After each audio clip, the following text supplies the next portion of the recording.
Hey everybody, it's Mark again, and this video is going to be discussing barrel springs. Um, I will say that you need to wear gloves and eye protection. I personally do not wear gloves most of the time. Um, I've been doing this for a very long time. I probably will regret it at one time in a clock repair when a spring breaks, explodes, and I get hurt. But um, be smarter than what I am and wear your safety protection, gloves and goggles.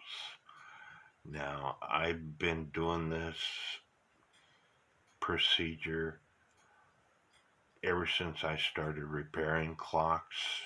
Um, Again, this VHS tape that I bought by Bruce Rasmussen, which is General Clock Repair. You can purchase the DVD today off of eBay, but in the instructions that he gives, he's not wearing gloves. I don't like wearing gloves. I will wear the gloves at certain times, but for the most part, I don't wear them.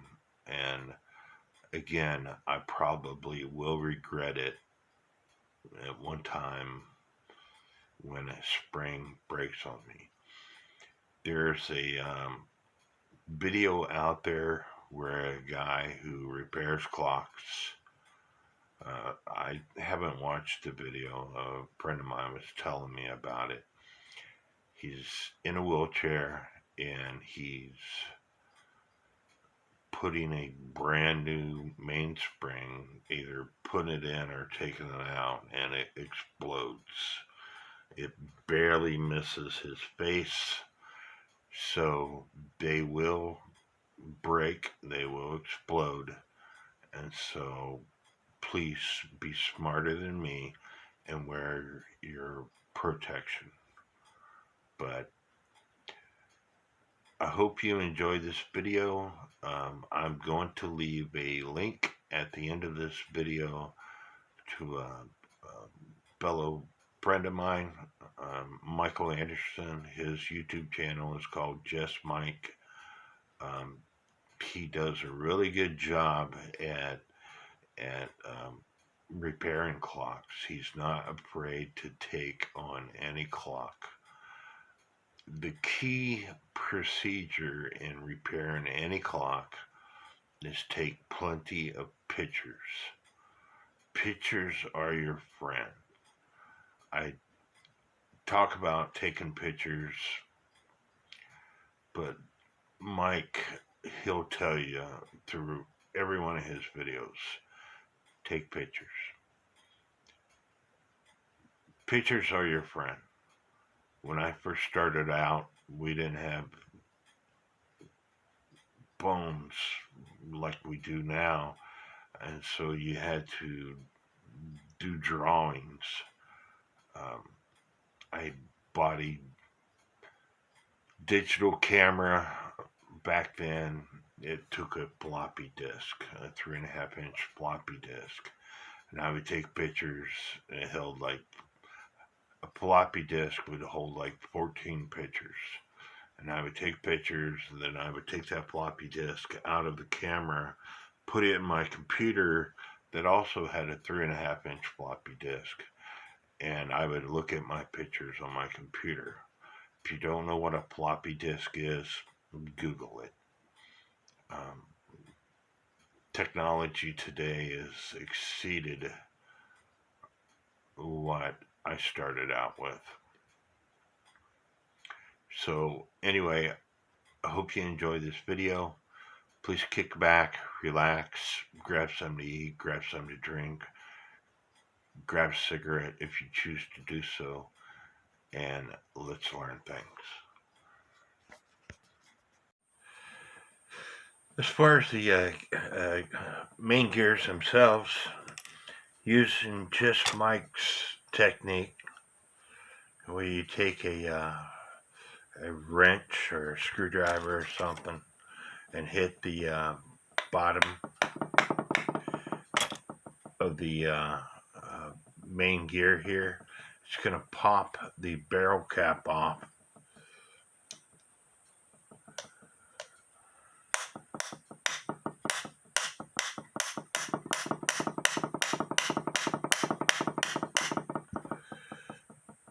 At least it's supposed to. I don't want to damage it, so I'm going to do it the way I always have done it. And you take and you hit it against a block of wood like so.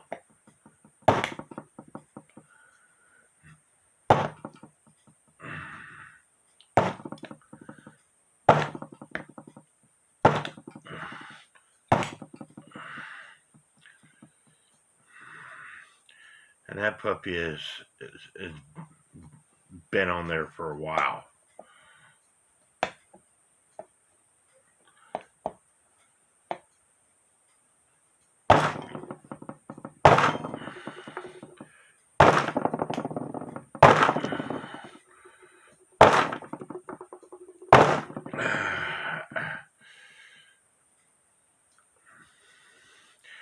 Now, they make tools, and they make a tool that will, you put in this hole right here, and you pry up on it.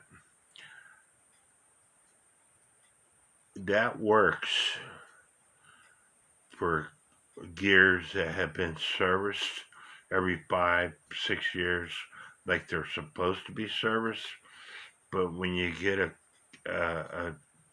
a main gear like this, and you take that tool and you pry up, from experience, you're going to damage the cap.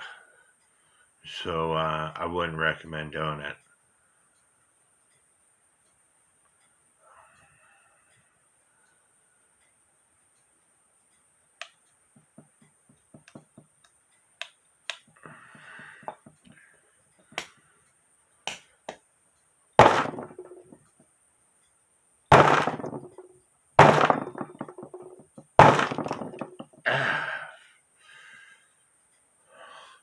I'm going to put on some gloves.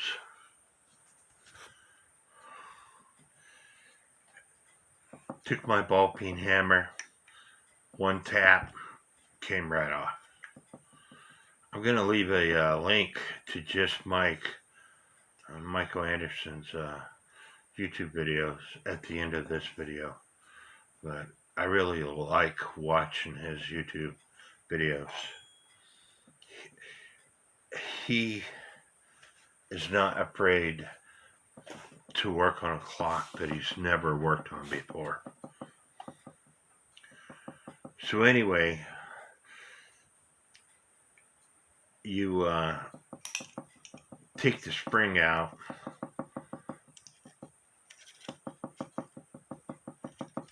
You can wear gloves if you want.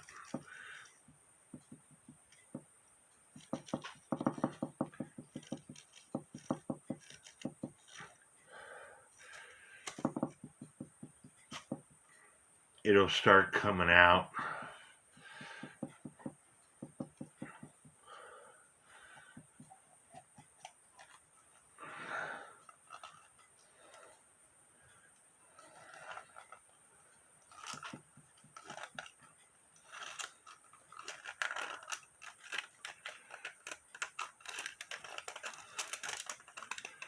If you've never done one of these before, I highly recommend that you wear gloves.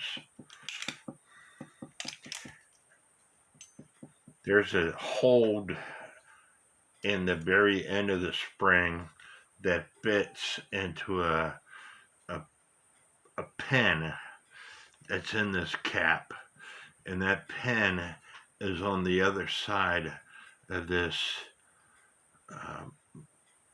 brass area here, That's what catches that spring. There's a lot of oil and stuff in there. And so I'm going to go clean this up, and then we'll get back to you.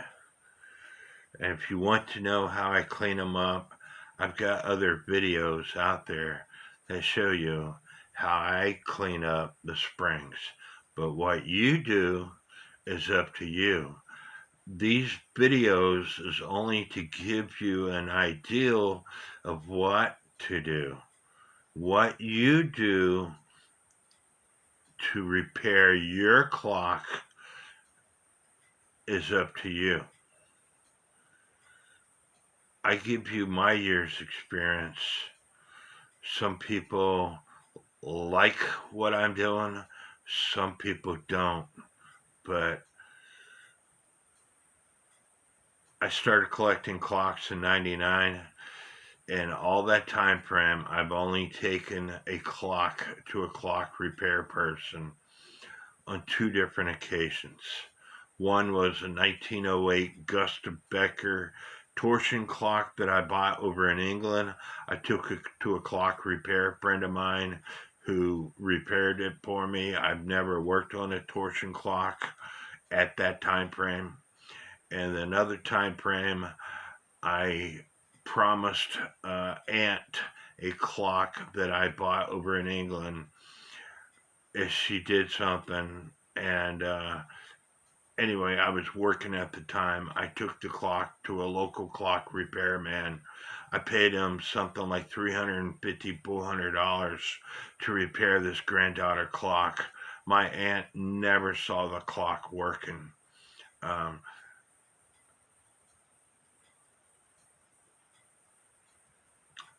that's all I'm going to say about that.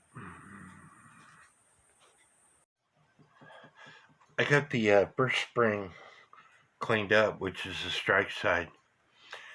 And when you put these back together, you have to remember that the part that you put the key on goes straight up. So it can't go that way. It goes straight up because it comes out the barrel cap. So you start by putting the loop end of the spring to catch that tab that I was telling you about.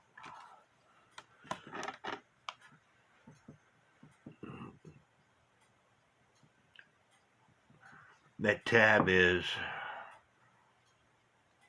right here.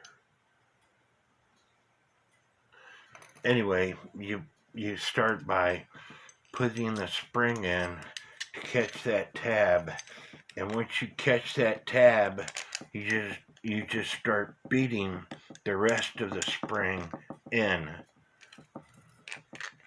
And again, I would highly recommend that you wear gloves if this is your first time doing this.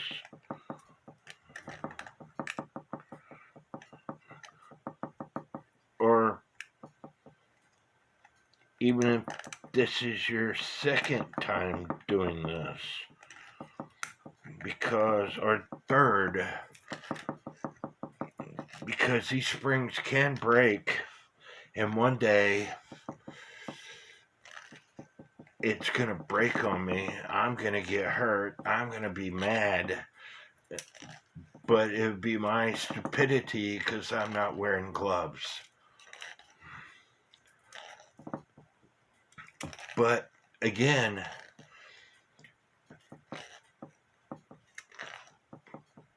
don't do as I'm doing, do as I say. I don't like the gloves.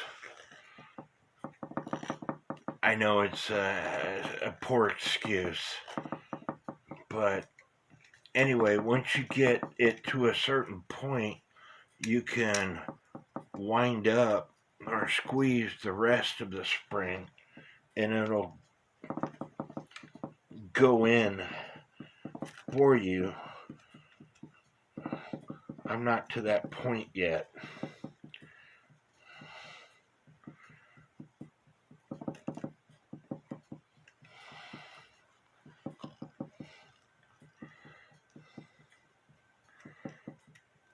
So I have to continue putting it in.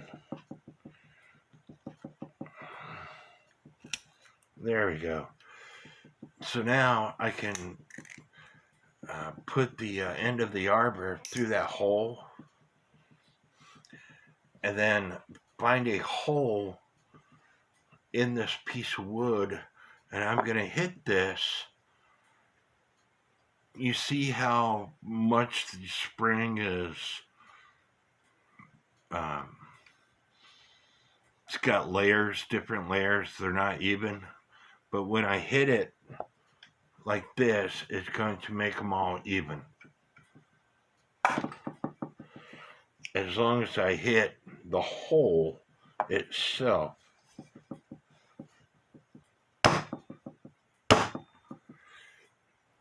You see how it made it all even? So now I can put the barrel cap on.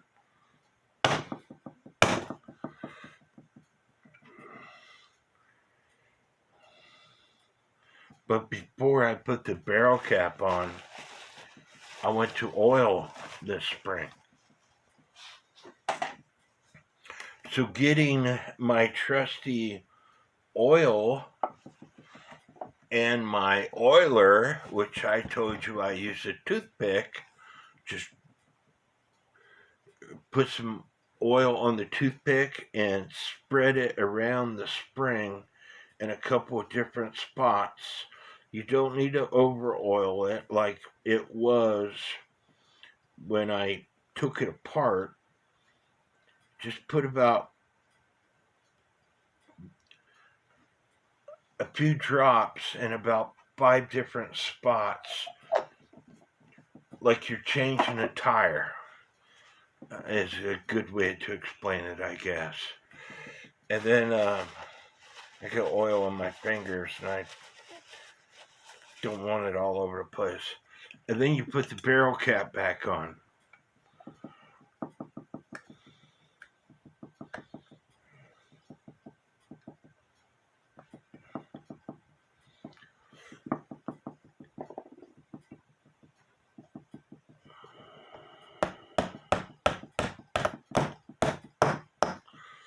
You just start it and work your way around.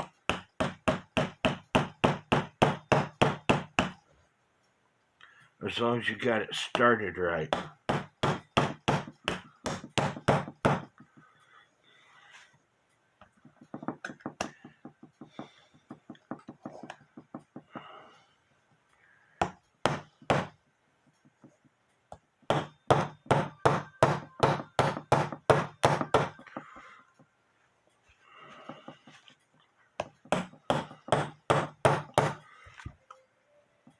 I'm having trouble seeing. I think I'm going to take a break. The reason why I was having so much trouble with the other one is because there's a ridge around this barrel.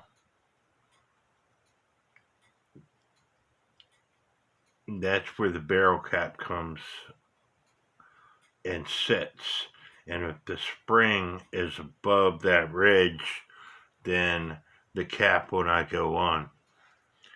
So this one should go on a lot easier.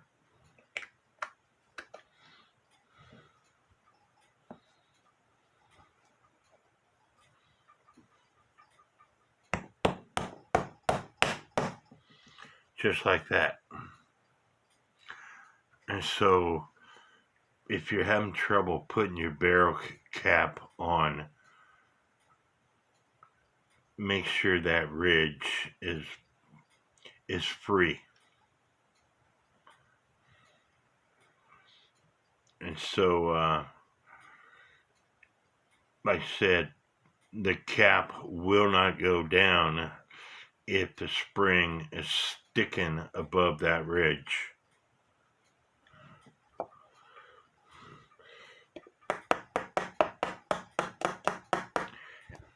And some people say that this hole has to be lined up with where that piece is that catches the spring. From my experience, no, it don't. However, remember I was telling you that there's a tool that pries these caps off. When I first started out, I was prying the caps off. And I came across one where the cap didn't want to come off. And I was sitting there trying to pry it off, and it didn't want to come off no matter what I did. And I end up bending the cap to where the only way that the cap would fit on was a certain spot. So in a case like that, you might want to mark where that hole is.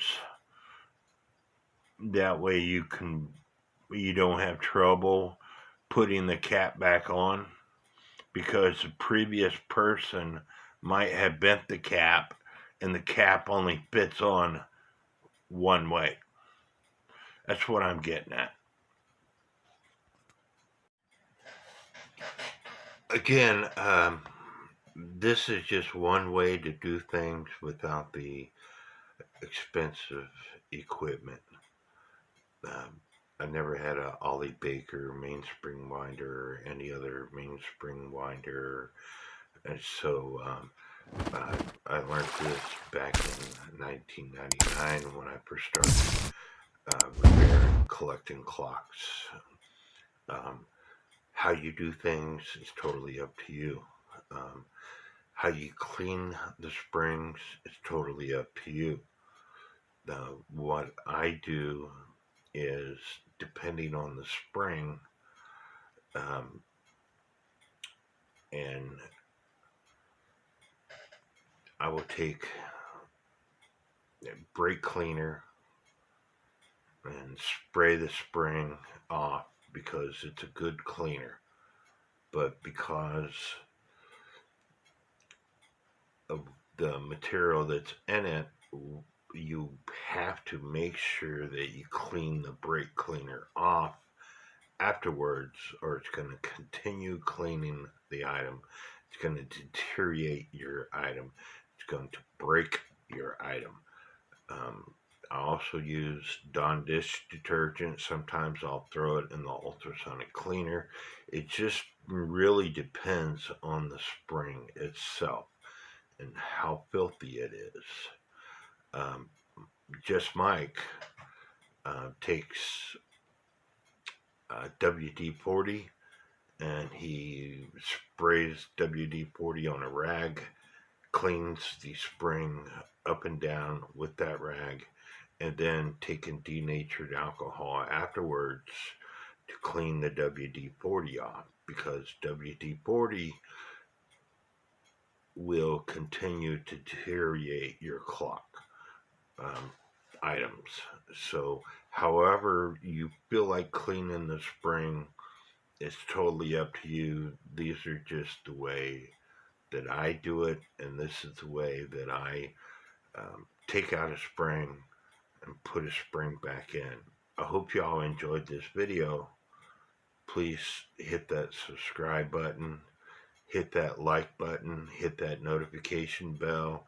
That way you get notified of any other previous, you get notified of the next video that I post. And may God bless each and every one of you.